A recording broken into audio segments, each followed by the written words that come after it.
Vamos lá então, pessoal, continuando, nós vamos então passar agora para o tema 7. Tema 7, nós vamos ver aves e mamíferos. Começando então pelas aves.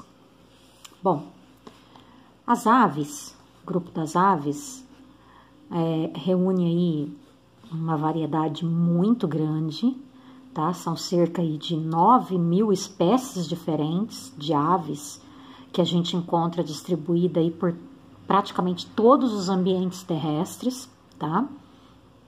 Aqui já tem uma diferença com relação aos répteis que a gente acabou de ver no vídeo anterior, tá? Se no caso dos répteis, a gente já tinha, assim, uma distribuição, né, dos répteis um pouco maior, né, pelos ambientes terrestres, né, pelo ambiente, por vários outros tipos de ambientes terrestres, com exceção dos ambientes gelados, né, dos polos. Aqui nós já temos na distribuição das aves, inclusive pelos polos, tá? Porque a gente já vai ver que aqui as aves já desenvolveram uma característica principal, que não só as aves, os mamíferos também, mas que já permitiu com que elas, né, e os mamíferos também, pudessem ocupar ambientes com temperaturas assim mais baixas, né, com temperaturas extremamente geladas, como no caso dos polos, né, tanto o Polo Norte quanto o Polo Sul. Por isso que aves e mamíferos também nós vamos encontrar em praticamente todos os ambientes terrestres, tá? Desde aquáticos e terrestres até gelados e super quentes, tá? Como nos desertos, a gente encontra aí desses dois últimos grupos aqui, aves e mamíferos, a gente encontra espécies desses dois últimos grupos, a gente encontra espécies desses dois grupos distribuídas por todos os tipos de ambientes do nosso planeta, tá bom? Bom, com relação às aves, nós temos aves que não voam, como é o caso da ema, né, e do avestruz, a ema que a gente tem aqui na foto. A ema que é uma ave típica do Brasil, que não voa, tá? Mas é uma excelente corredora, como diz aqui no texto.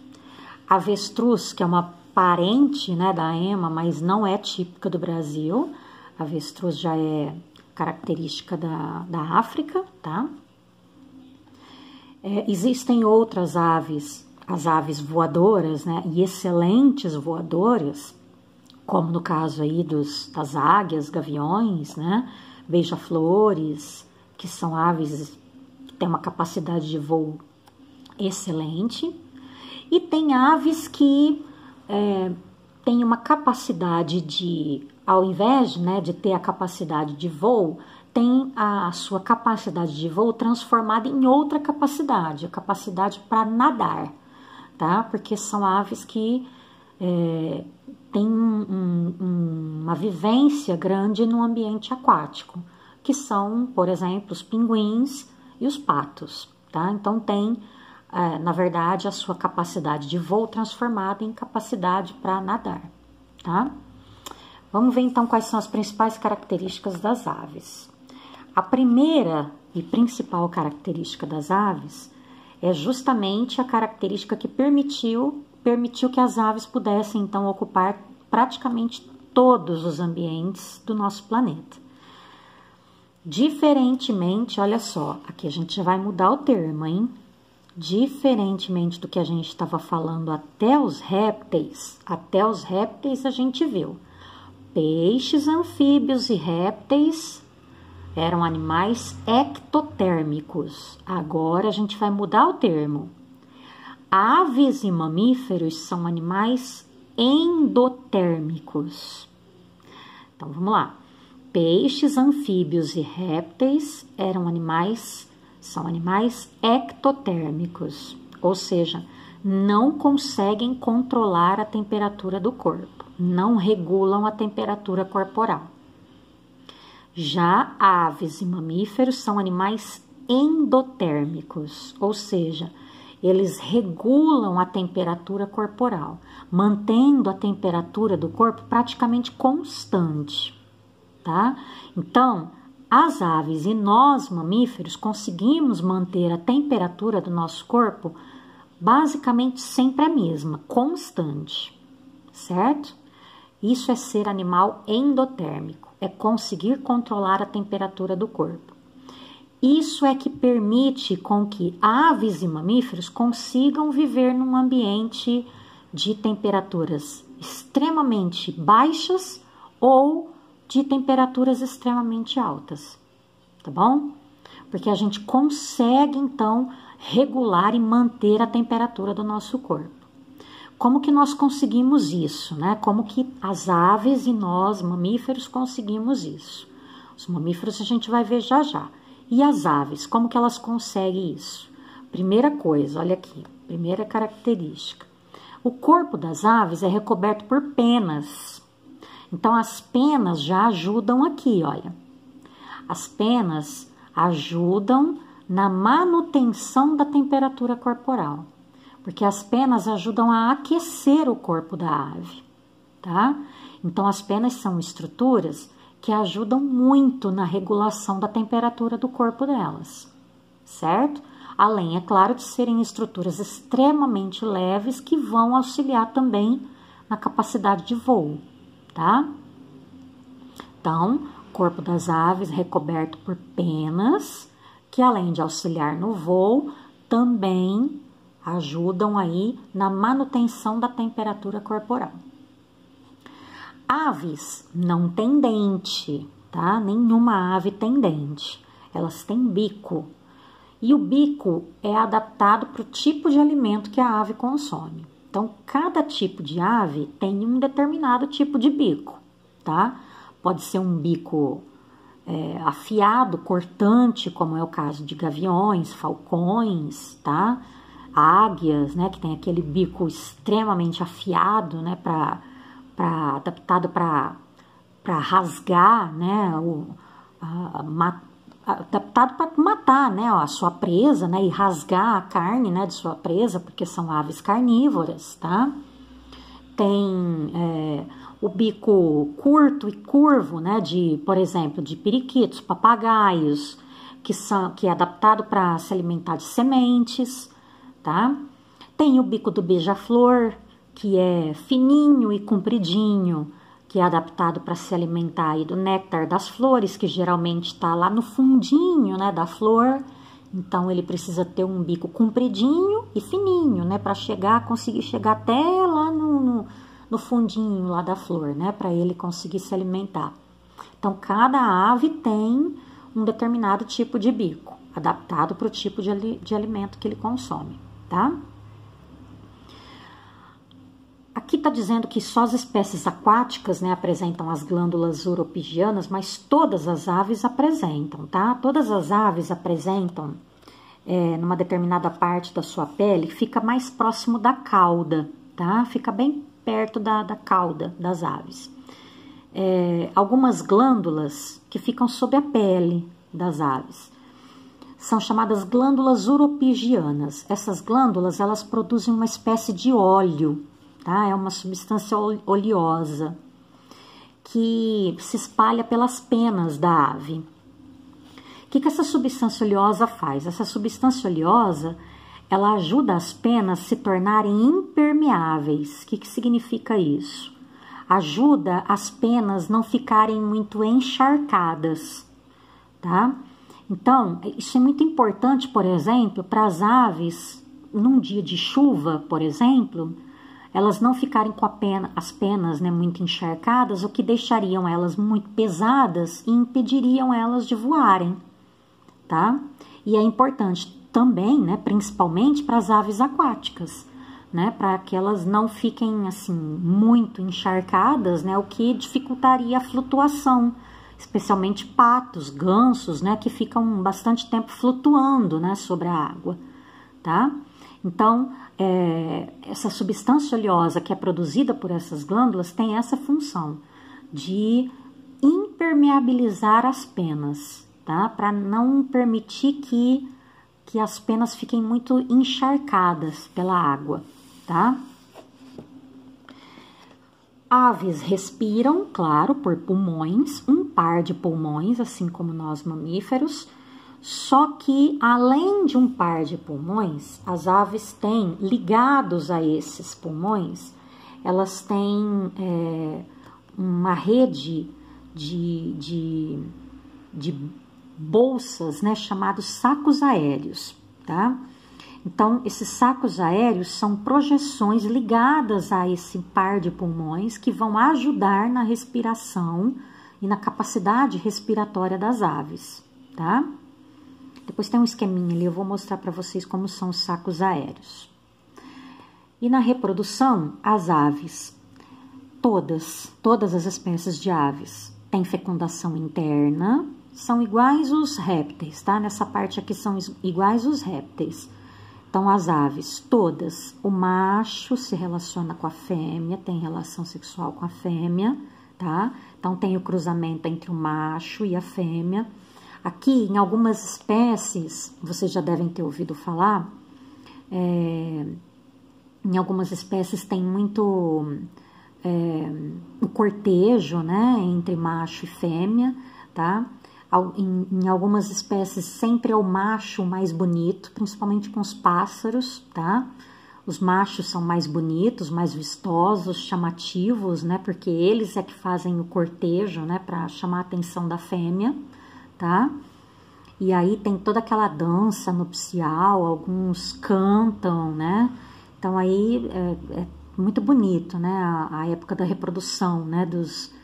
Das aves, né? Porque alguns cantam, outros dançam, né? Outros demonstram, abrem as asas, né?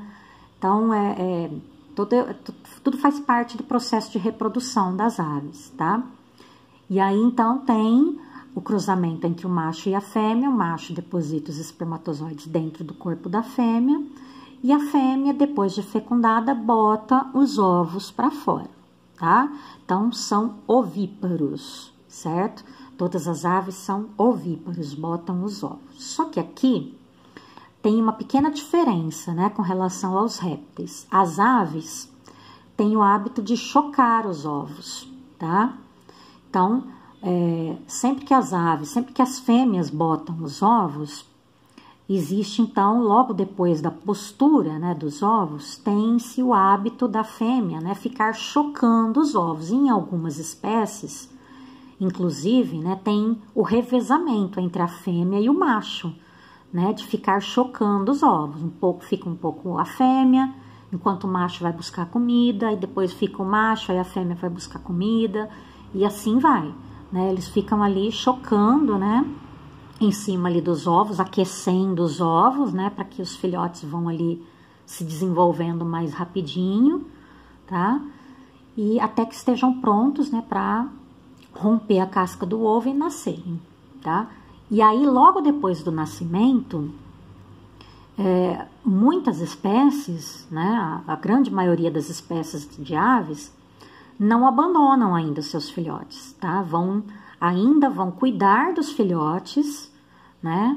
Depois do nascimento do ovo, ainda vão cuidar dos filhotes, alimentá-los e ensiná-los a voar, e só depois é que cada um aí vai viver a sua vida, tá? Então tem todo esse... Com as aves tem todo esse cuidado, a gente chama isso de cuidado parental, tá?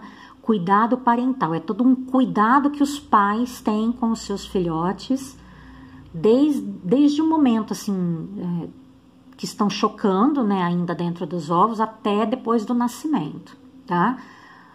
Até o momento que eles estejam prontos para conseguirem viver independentes, tá? Tem todo um processo aí de cuidado, tratamento, ensinamento, tá? Para que eles possam conseguir viver sozinhos, e aí sim é que eles abandonam então os filhotes e deixam que eles vão viver sozinhos, certo? Bom, vamos então falar da capacidade de voo, né? O que permite então que as aves possam ter essa capacidade, né, de voo, a capacidade para voar. Isso foi muito importante, né? A capacidade de voar, isso é uma característica assim que permitiu que as aves pudessem assim ocupar diversos territórios, né? Então, isso permitiu que as aves pudessem assim alcançar lugares que dificilmente outros animais alcançariam, tá? Então, é uma capacidade assim extremamente importante, essa capacidade de voo, tá? Mas o voo, pessoal, às vezes a gente vê assim uma ave, né, voando, até mesmo um urubu, né, a gente vê voando assim com uma leveza, né, parece que é uma coisa tão simples, né, tão fácil, não é uma coisa tão simples assim, tá? O voo é uma atividade que exige muito da ave, tá? Então a ave ela precisa ter algumas estruturas assim adaptadas no seu corpo para que ela tenha essa possibilidade de voo, certo? Bom, as primeiras coisas, algumas coisas a gente já comentou, como por exemplo as penas, né, que são estruturas que recobrem toda a superfície aí do corpo da ave, tá? Então as penas ajudam muito, né, nessa capacidade, tá? Tem uma outra estrutura que é a carena, isso agora eu vou explicar, mostrando aqui no desenho que tem na outra página aqui, na 137. Nesse esqueminha aqui, tá bem representado aqui, olha. Essa estrutura que fica no peito da ave, a carena, ou também chamada quilha, porque lembra uma quilha de barco, tá? Então, no peito, olha, pegando aqui uma ave, olha a carena aqui, ó, fica no peito da ave, tá? Então, esse osso aqui, olha, esse osso aqui é a carena. A carena, ela tá ligada aos ossos aos ossos das costelas, tá? Das costelas aqui, olha, tá ligado aos ossos das costelas que estão ligadas aqui à coluna vertebral, certo? Da ave. Então, esse osso, ele tem um formato, olha só, ele tem um formato de uma quina de barco, olha, uma quilha de barco, tá?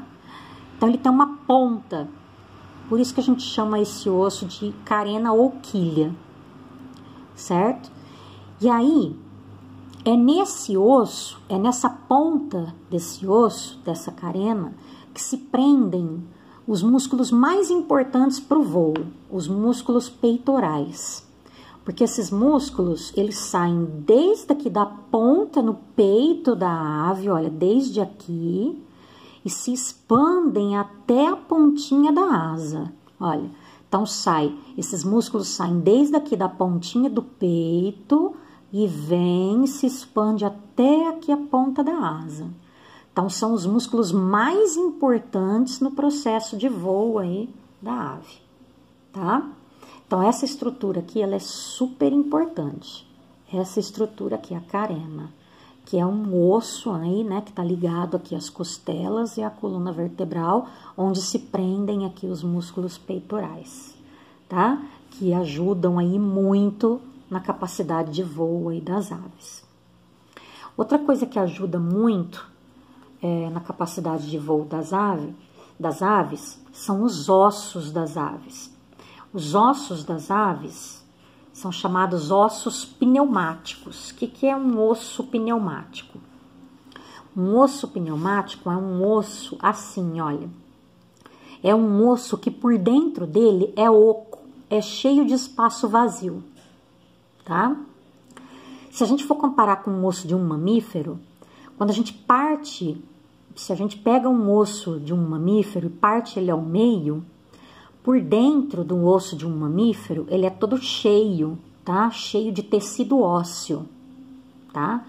Já o osso de uma ave, se a gente pega o osso de uma ave e parte ao meio, ele é todo oco por dentro, ele é cheio de buracos por dentro, tá? Então, a gente chama esse osso oco de osso pneumático. O que isso dá de vantagem para a ave? Isso torna a ave mais leve, tá? Então, esses ossos ocos tornam a ave mais leve, Isso também vai ajudá-la na capacidade de voo. Além disso, tem também os sacos aéreos, lembra que eu falei já para vocês? As aves respiram, né, através dos pulmões, né, um par de pulmões, olha aqui, um par de pulmões. Só que ligados a esse par de pulmões tem projeções em forma de bolsas, que são os sacos aéreos. Esses sacos são bolsas cheias de ar, que vão ajudar tanto na respiração da ave, principalmente no momento em que ela está voando, que ela precisa de uma capacidade respiratória muito forte, tá? Enquanto a ave está voando, ela precisa ter uma capacidade respiratória muito forte. E também esses sacos aéreos, essas bolsas de ar, também vão ajudar na capacidade de voo da ave, porque vão tornar a ave cada vez mais leve, tá? Vão tornar a ave extremamente mais leve, certo? Então, são todas aí características que ajudam aí na capacidade de voo da ave, certo? Então, assim a gente termina as aves. E, finalmente, vamos falar sobre os mamíferos, né? Que é o último grupo onde nós estamos. Nosso grupo aqui, o nosso grupo dos seres humanos, né? Onde nós estamos, o grupo dos mamíferos. Bom, não preciso nem dizer, né, que todos os mamíferos estão espalhados aí, distribuídos por todos os ambientes terrestres, né, desde dos polos, como eu já disse, né, até todos os tipos de ambientes aí, aquáticos, montanhas, desertos e por aí vai. São vários os tipos de mamíferos, tá? Aqui tá citando alguns. E das características, né, dos mamíferos, como eu já disse, já havia adiantado, os mamíferos, assim como as aves, são endotérmicos, ou seja, nós temos capacidade de controlar a temperatura corporal, tá? Então, os mamíferos têm a capacidade de manter a temperatura do corpo sempre constante, tá bom? A principal característica, assim, que eu considero, né, dos mamíferos, que são as duas, vamos dizer assim, são as duas principais características e que são características exclusivas dos mamíferos, são essas duas aqui, olha. Essas duas características são as duas características exclusivas dos mamíferos. A presença de glândulas mamárias, tá? Então, as glândulas mamárias que tem tanto no macho quanto na fêmea, tá? Só que nas fêmeas, as glândulas mamárias vão se desenvolver e vão produzir o leite, que vai alimentar o filhote quando nascer da mãe, tá bom? Então, as glândulas mamárias tem tanto no macho quanto na fêmea, porém, elas só vão se desenvolver nas fêmeas e produzir o leite para alimentar os filhotes. E a segunda característica, que é exclusiva dos mamíferos, é a presença de pelos sobre a pele, tá? Então, o corpo dos mamíferos é recoberto por pelos, certo? Alguns têm mais, outros têm menos pelos, mas todos os mamíferos apresentam pelos. Até mesmo baleias, golfinhos, quando nascem, têm a superfície corporal recoberta por pelos, tá? Aí, aos poucos, conforme vão crescendo, né, vão se tornando adultos, elas vão perdendo, mas ao nascer tem a superfície corporal recoberta por pelos, tá? Essa característica aqui, olha, isso daqui também ajuda muito na manutenção da temperatura do corpo, tá? Os mamíferos apresentam uma camada por debaixo da pele, uma camada de gordura, tá? Essa camada de gordura é chamada tecido adiposo, não tá escrito aqui, mas é chamada tecido adiposo, tá? Fica logo abaixo da pele, tá bom? Então, essa camada de gordura, ela serve como tanto uma reserva de energia, né, para o nosso corpo, como também para ajudar na manutenção da temperatura do nosso corpo, tá? E aí, sobre a pele, pessoal, sobre a nossa pele, sobre a pele, né, dos mamíferos, existem vários tipos de glândulas, tá? Por exemplo, glândulas sudoríparas. As glândulas sudoríparas, alguns mamíferos, né, algumas espécies, não são todas, tá? Algumas espécies de mamíferos apresentam glândulas sudoríparas. As glândulas sudoríparas são responsáveis pela produção do suor. Isso também ajuda na regulação da temperatura do corpo. No ser humano, por exemplo, quando o ser humano realiza uma atividade física, corre, joga futebol, faz uma atividade física qualquer, né? A temperatura do nosso corpo tende a aumentar, tá?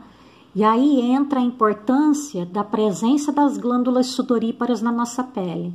Elas começam, então, a produzir o quê? Suor. A gente começa a suar. Por que é importante a gente suar?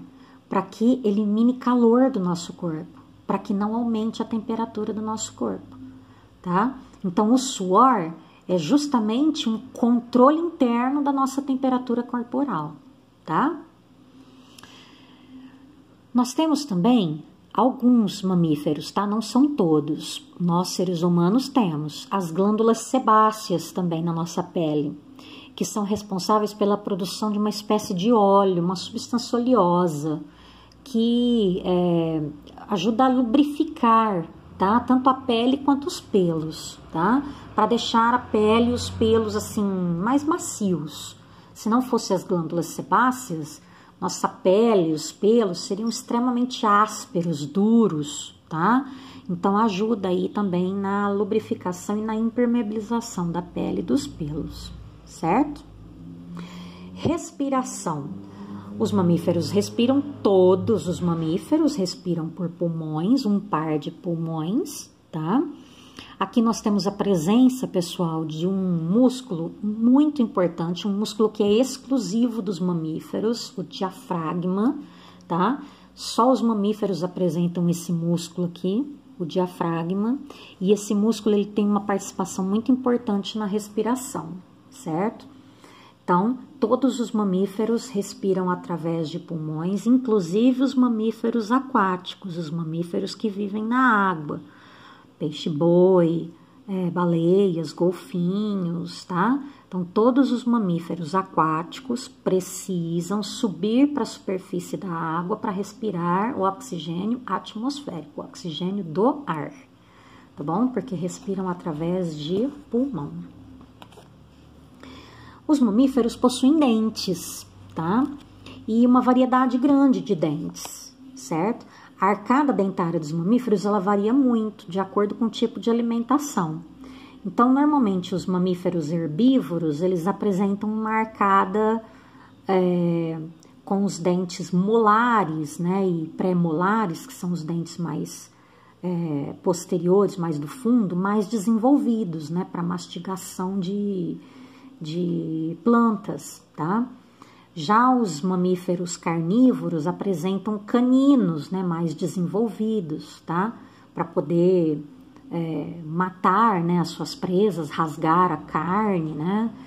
E mamíferos que se alimentam onívoros, né, como o ser humano, por exemplo, que se alimenta de um tipo de alimentação mais variada, né, tanto herbívoro quanto carnívoro, tanto carne quanto folhas, né, plantas, já apresentam assim uma arcada mais diversificada, né, que não apresenta nenhum dente mais desenvolvido que outro, né, é uma arcada mais normal, vamos dizer assim, tá, onde todos os dentes são desenvolvidos, tá, que é uma arcada assim com dentes adaptados para diversos tipos de alimento, tá bom?